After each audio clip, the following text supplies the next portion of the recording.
Okay, I'm gonna do a quick updated review on this thing. I've had this for over a year now, and I absolutely love this thing.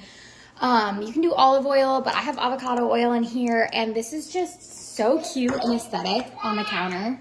Like, I think it's just way better than having an olive, you know, or like the big jar of whatever. And so if you're looking for something that's versatile, this is definitely worth it. I also just took this out of the dishwasher. So dishwasher safe, and it does two functions, a spray and a pour. So it's 2-in-1. It's glass, which is super nice for the storage.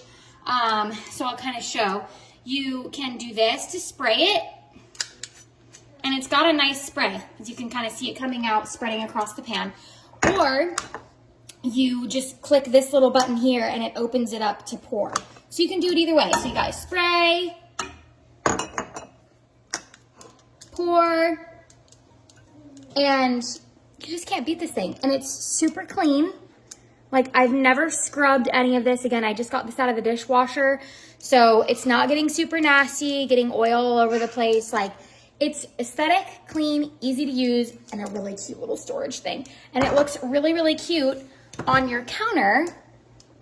Stop. Can't beat it. So after a year, this thing is holding up. It's not a piece of junk. The price on this is unbeatable, and it's quality product. So absolutely love this thing. Hope you like it as much as I do.